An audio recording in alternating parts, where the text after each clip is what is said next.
This is the ultimate break guide you've always needed. Let's talk about it. What's good, YouTube? NoGoodEman coming to you today with an ultimate break gauge guide for 2025. So guys, we need to talk about break and more so break gauges, every type of break. Honestly, I wanted to compile this video to be the ultimate break guide, showing you guys everything when it comes to break state, the types of break, whether it's medium, heavy, almighty, break skills, break weapons, break hunters, and more. So strap in, folks. This is the ultimate break gauge guide for 2025. But before we talk a single thing, make sure you guys leave a like on the video. If you're new, go ahead and subscribe to the channel, turn on post notifications so to miss a live or an upload, and then of course support your boy on that number on the website to get those free codes as always. Now let's go ahead and get straight into it. First and foremost, what is a break gauge? A break gauge is something you guys will likely see on boss battles when you're facing an opponent, whether it's on the Senjinu side or whether it's on the hunter side. Now there are three types of break gauges to talk about, and we're going to explain them right now. The first break gauge to talk about is going to be your normal or your full bar.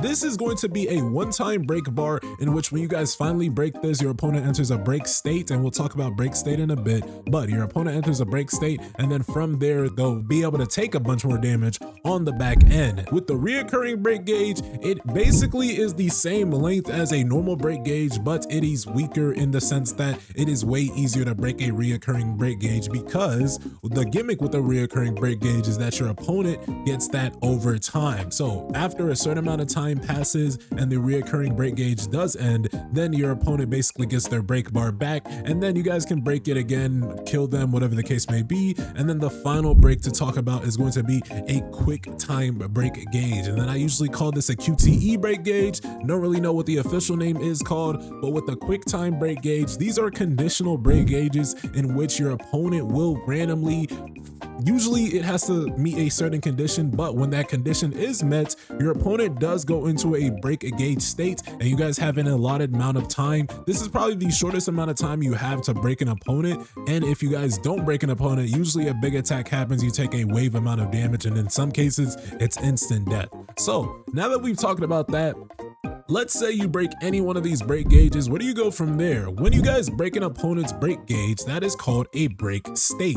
Now, what is the break state? Essentially, a break state is going to be when an opponent is down for a number of seconds. Now, of course, this can vary across the different bosses, but usually it's nothing too long. It's usually somewhere between 3 to 5 seconds, I believe. And then after the break state, your opponent gets up, and depending on which one of the bars they have, they basically go from there. They play with the same amount of user interface or the same amount of artificial intelligence that they usually play with after that. And then the best ways you guys, or really the only ways you guys want to deal with break gauges, is going to be your break skills, your break weapons, and your break hunters, whether that be your tanks or your archer character units. Now, of course, we got to go ahead and go into our Senjinu so you can know a few things. Of course, if we're talking break skills, there's various different skills within Soul Leveling Arise, but I do want to say that each skill, each weapon does a certain amount of break, and then you definitely want to pay attention for this, because depending on the boss you're facing, you might need a higher type of break. Now,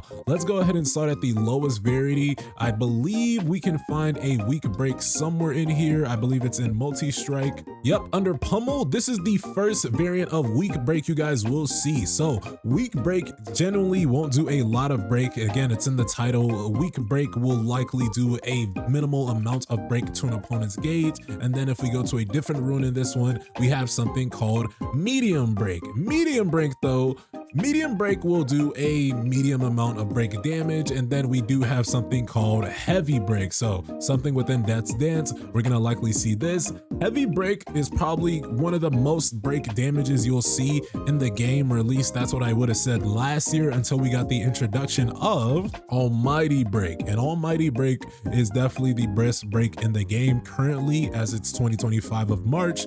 Almighty Break is the highest form of break you guys can salt after in Solo Leveling Arise. So now that we've talked all the different breaks, of course, you're gonna want Almighty Break on your side. And then I do want to kind of notice, if you guys are endgame players and you have the opportunities to get yourselves Remnant Power, your Remnant actually has the ability to have a break embedded into him as well. So currently, because I'm all the way at tier 3, my Baron does Almighty Break when I summon him to the field. Of course, this will differ if you guys, let's say, just finally unlock Remnant Power. Your Baron will likely do medium break damage, and then we don't have any of the other monarchs basically unlocked, so I don't know if they will do break, but of course we'll make an updated video if that does come into play.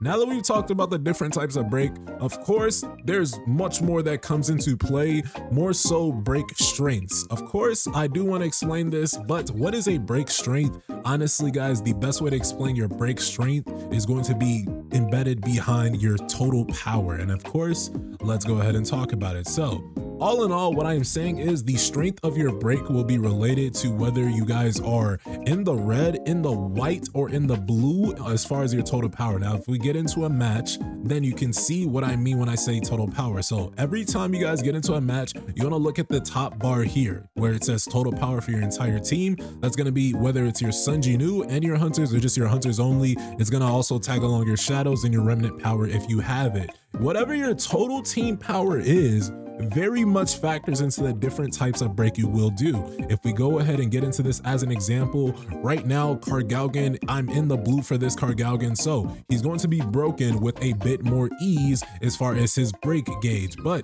if I, let's say, take about 1 to 2 hunters off and we get in the white, we are now going to be in that relative category. So in white CP, that's relative to the boss battle, so KARGALGAN's gauge won't be broken as easily as in the blue.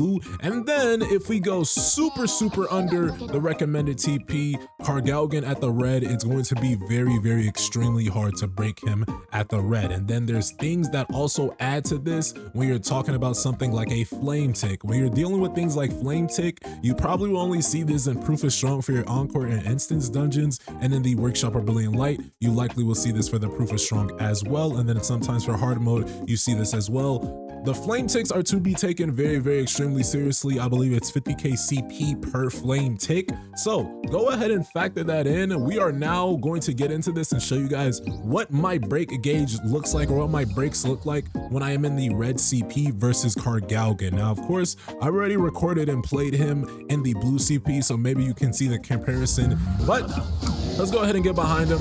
Boom. That's what my red CP almighty break skill does.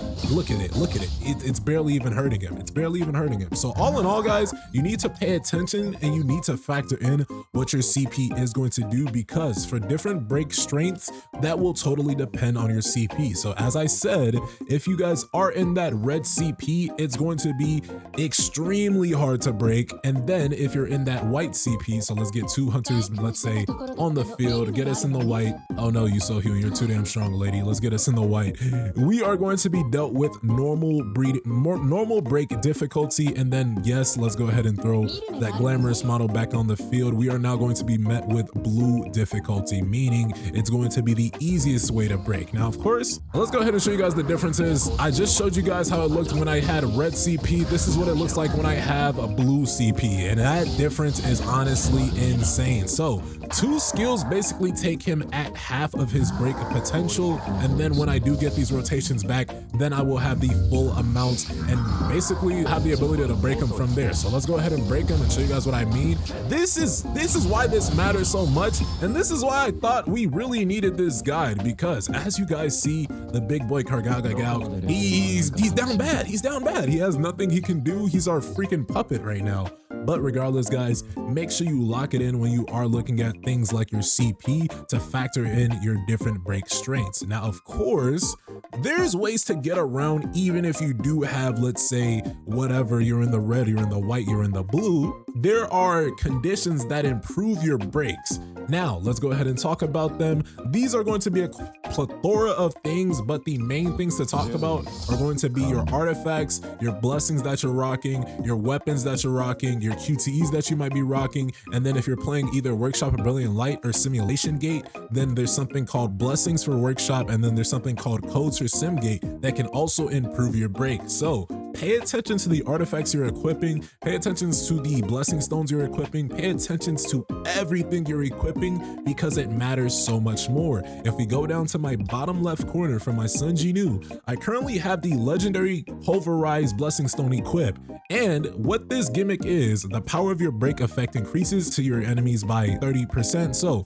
that means that each and every break skill I use on an opponent, it's going to increase by 30%. That's why KARGALGAN almost stood no chance there.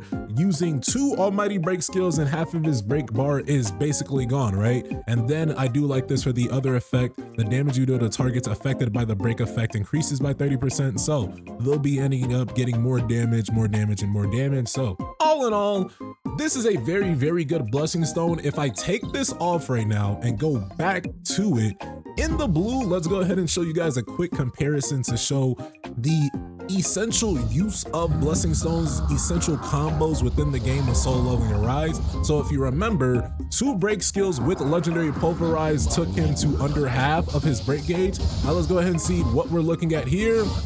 It looks like, I would like to say that's 30%. So I'd say roughly 20, or no, yeah, I'd say that's about 30%. So roughly 20%, 30% is left off on the field when we do end up, you know, not bringing Pulverize. Of course, if you guys have legendary Pulverize, you always would want to take that to a boss that does have a break gauge. This is the best blessing stone in the game to deal with almost 90% of bosses in the game, because literally almost every boss in the game has a break gauge, but of course you're gonna run into those, you know, conditional ones. But regardless, let's say you wanted to rock Pulverize, or let's say you are rocking Pulverize, but you just can't get it done for some reason. I do suggest that you guys might look at another blessing stone called Fatal Strike. And why I like Fatal Strike is because this one is basically surpassing all break strength criteria meta, because with this one, the gimmick is your target's break gauge instantly decreases by 5% when you land a critical hit, and this is a cooldown of 2 seconds. In the game of Soul Leveling Arise, it's so crit based, and you guys should be landing so many crits with Sunji Nu. Honestly, this might be one of the better blessing stones to run if you don't have Pulverize at a high rarity. Now, of course, if you don't have Fatal Strike at a high rarity, I think that also factors into play, but I will say that I even ran this on Heroic when the Hard Baron clears came out, and I was able to clear that in the first 1,000. So take that as you will. Of course, skill always will come into factor, but I do think that Fatal Strike is a very, very good blessing stone that you might be sleeping on, because all you guys would need is 20 crits in one battle and an opponent's break gauge is gone. So all in all, this is a very good break gauge, especially let's say if we pair it with Pulverize, so to speak, and then we will have the ability to basically go to town, go ham on the big boy KARGALGAN. And honestly, I kind of want to get into just some gameplay to show you guys, and we're gonna even equip Sharp Perception to even just remedy and show you guys the insane amount of crits we are going to be able to do. I kind of want to just equip some skills that's gonna kind of get us just a bunch of crits going. So go ahead, don't even mind me. We're not even gonna bring a single break skill on the field, but regardless, let's go ahead and maybe let's bring Electric Shock, Dagger Toss, whatever the case. Back into the big boy KARGALGAN. We are now going to show you guys the potential of Fatal Strike and why I like Fatal Strike so much. Now, of course, we're gonna play it on the blue CP just because we've been playing it on the blue CP ever since. Regardless, the best use for Fatal Strike is going to be when you're in the red. Now, of course, we might show you guys the comparisons of in the blue and the white and the red, whatever the case may be, but look at this, right? So I'm hitting the big boy KARGALGAN. I'm not doing a single break skill, but Fatal Strike is so damn good, right? I just activated Corrosion on accident, so ignore that. That's going to increase my break effectiveness, and we're gonna talk about things like Corrosion in just a second, but let's go ahead and get behind them. Boom, boom, boom. Look at all this, guys. Look at all this. Look at all this. This is insane. So when you're in the blue, you definitely will reap very good rewards of Fatal Strike. The only thing I don't like with Fatal Strike is that when your opponent does end up getting their gauge broken, it's kind of a useless skill to have. So all in all, you could pay attention when it comes to Fatal Strike. You don't really have to. Of course, Fatal Strike is a conditional blessing stone, so you probably will want to be using that when you are in the red, like I said. Now, all in all, you guys see the potential of Fatal Strike. I just played for, I don't know, a minute long, and we got so much done in just regular, normal, basic attack hits. Imagine if I'm bringing break skills. Imagine if I'm bringing break hunters on the field. And all in all, that is pretty much the 2 best blessing stones you want to run when it comes to just improving your break effectiveness. Now, of course, there's also other things that improve your break effectiveness. Let's go ahead and talk about them. The QTE skills. Let's go ahead and start with Squall because I accidentally activated this in the battle, but Squall out of death has an effect, has a corrosion effect that increases your break effectiveness by 12% for 8 seconds. This is at the legendary variant. Of course, it's going to change over every rarity, but it also deals medium break damage. This is one of the best skills Netmarble has added to the game. I find this to be a very, very good skill that you definitely want to be using, especially if a boss has a break gauge. So keep that in mind when you are deciding, hey, what QTE should I break to this break bar boss, okay? And then another favorite that I really, really like, again, another QTE is Surprise Attack out of Collapse. Now, this one deals weak break damage, but if you guys know how to stack your damage, get your damage right to the proper timing, you guys have the ability to increase your damage of your Sunjinu by 20% for 20 seconds if you land this before your target enters a break stage. So when a target is in a break stage, it's going to remove the resonance effect that basically gets knocked on an opponent the second you activate this skill. It's going to remove that and activate the damage increase effect. Now, of course, you only have about 7 seconds active after you activate Surprise Attack to get that 20% damage window. So the window is short, but if you can activate the window, you guys will not regret it. All in all, there are other ways to improve your break state, and there are other ways to get that opponent's break gauge off. If we go into something like managed presets or managed teams, we can talk about some support hunters that you might want to run to help you guys get that break off the field. Now, of course, there's so many hunters to run. I'm just going to bring up 3 random ones, and honestly, this third one's not going to be random because he's actually pretty important, but Woojin Chul. So let's go ahead and talk about the support characters, Woojin Chul, Harper, and Essel Radaru. Now, of course, with Essel Radaru, she's recently burst onto the scene, and she as a breaker deals medium break. But of course, everything always has a catch. I like Essel as a breaker because if you're rocking the fire meta, you have the ability to basically have this prey effect on an opponent for the entire duration of her skill. So 25-second cooldown, but 25-second prey effect. If a target enters a break state, it's going to increase the target's fire damage by 8% and then increase the target's damage taken by 8%. So on top of break, if I put an opponent in the break state now for the next minute, I'm doing even more damage to them. So look at that. That's a very good one. And it gets better. Really, you just want to look at all your tank characters, all your archer characters, and kind of pair up the best ones. Of course, elements and things like that come into play as well. But I do want to highlight Harper's, which she had one of the best ones for a minute, dealing medium break damage and also paralyzing a target for 3 seconds. I think this is the longest freeze state in the game. I don't know any other freeze state. Maybe the Thetis' Grimoire is a 3-second freeze, but honestly, as a support skill, there honestly is no other one. Maybe Gina's Holt.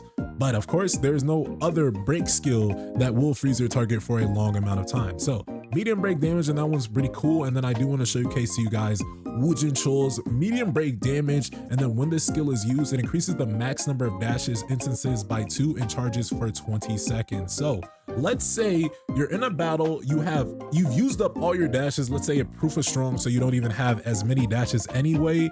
If you activate Woojin Chul's support skill, not only will it replenish you of all your dashes, but it's going to add 2 more. So all in all, there are so many break hunters you might want to be considering taking to your lineup. Now, of course, like we said, things like total power, things like elements, things like what you need the character for will come into play.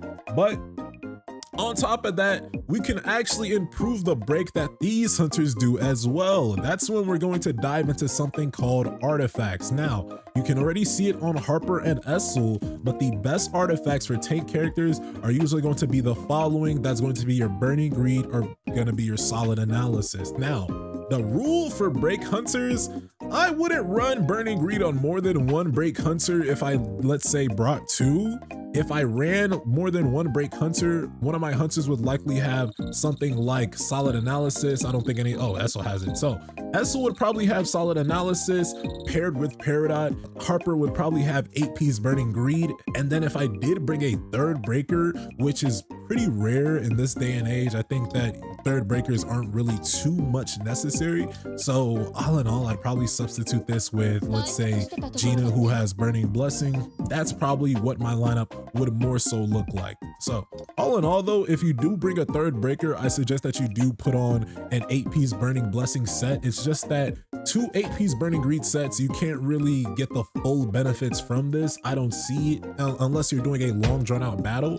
But if you're doing a long drawn out battle, again, one unit is good enough to get you there. So 8P's burning blessing, 8P's burning greed, and then 4P solid analysis, 4P's Peridot for your next break hunter. And then currently in the game, there are 2 SSR weapons that's going to help you guys when it comes to dealing additional break damage. The first one's going to be the Fan of the Fire Demon, which really burst onto the scene as of late. I probably will refer you guys to that Fan of the Fire Demon guide to just kind of know the know-how, how to maximize this and how to throw this into your fire meta rotations. It's not too hard, but again, I gotta make this video a little bit shorter. We're getting about 20 minutes. So from there, we also have the Huntsman, and this one is a very, very, very good light weapon that you want to be using if an opponent has a break gauge. If an opponent has a reoccurring break gauge, this weapon will honestly ultimately destroy them.